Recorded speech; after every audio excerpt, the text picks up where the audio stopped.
Donc nena sira juma hare men addibe kalapta donc andi hanke yawno sannu on était avec Madame Touré et tawden tigi tigi on ko adduɓe kalaptani tindargol konno ɓe ñawdirte.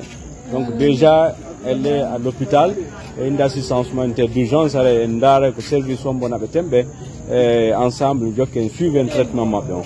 Donc on va essayer de la faire descendre rapidement. L'équipe de l'assistance humanitaire d'urgence est déjà là. On était à l'hôpital tout de suite, mais on s'est dit on est obligé de l'amener à l'hôpital parce que c'est une situation de maladie.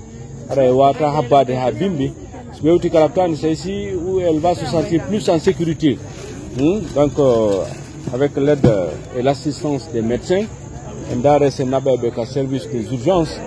À partir de là, je pense bien de wawa en orientude siko kikide do siko bimbi anden ko honno yetteten hajon. Donc c'est comme ça les activités de l'ONG vont se poursuivre ici à l'hôpital régional de l'Abbé. Donc merci infiniment à tous ceux qui ont cru à ce projet, à tous ceux qui nous assistent par rapport à cela. Voilà, c'est ça aussi. Donc hare ko nena sira juma neniraɓe meɗen ɓe sannu leyyali woni ko addu ɓen ka kikkiɗe ɗo hare ka laptani régional nini wonde ɓe nabudeɓe ka service d'urgence hewtinen ɓe toon anden ko honno ƴettitirten ɓuran ɗum ensemble on va revenir tout de suite anditine noon haray ɓeɗo en heɓali taw hay e goto wallitiɗo en taw ballal fi maɓɓe mais cela n'empêche nous on s'est lancé dedans ɗi ko fewti situation maɓɓe on iɗen tori kala jama moƴƴa fonde fiiɓe walli ten fi ko fewti ñawdigu maɓɓe ngon.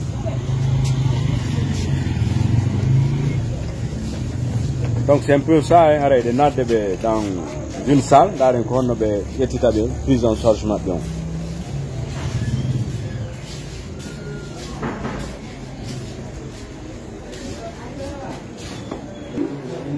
Yana sira juma haray mi addi on ko laptani dare no ñawdingo waɗire nani so balla jama moƴƴa fonden fof c'est un peu ça. Haray ONG assistance humanitaire d'urgence addi on ga dans l'espoir que wonde no gasa e ballal heɓo ko menen arde ma menen ɓe fof.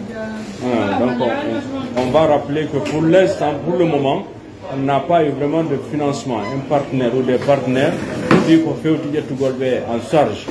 Mais néanmoins, nous on s'est engagé, nous gasa, dans le mado ha do joni a bimbi, gasa moƴƴa fonde wawa wallitade ande kono ƴettiteten prise en charge ɓeɗo on fi ko fewtu ñawdigu maɓɓe ngon haray ɓe wulitade fi musu ɓawo koyɗe ɓe wata dannadore maɓɓe.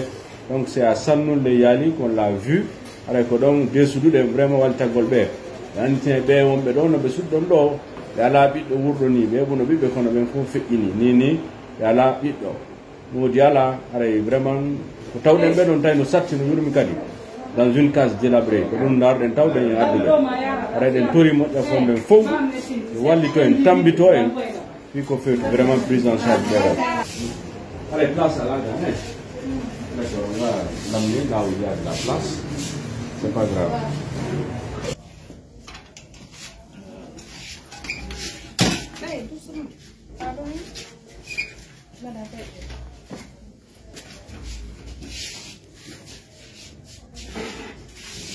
Yana sira juma dai ne hewti nyonga fi largo stawi tela ko do nan ya malaku baraji alaku jalla ayyuha maji ala ya folo ta fol ala walo yeso banno fo ala wulbo man bang ya na bo ga mo du kan wette mo jala mal barka ayyuha maji dana sion me da me hida medicine bebe dara ko honno be na tame fi kamo nani on sai gara be lando ko honno musude garen ko lekki honɗum heɓoto fi ɗum ɗon kadi nani si alden gasa joni min hiida e maɓɓe joni ganda ko honɗum heɓete nani toute façon min aroyay min darta on siko joni siko bimbi on réitère encore une fois de plus partenaire men ɓen à tous les niveaux koɓe walli to en fi ko fewti no ɓeɗo ñawdire par ce que en yaniɓe leyyali en addiɓe pratiquement hari en heɓali yuɓuɗo tigui tigui jettiɓe en charge. À partir de là, nous avons un partenaire qui a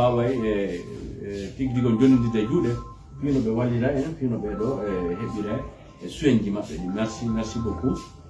Merci à tout le monde. Inch'Allah, on a fait ça depuis qu'on fait du café. On a fait du moment, on a fait mon nom. On a fait jockey, course guiding, démarche guiding, on fait aussi carne, on a fait aussi pour mon dossier, on fait aussi Merci beaucoup. Merci.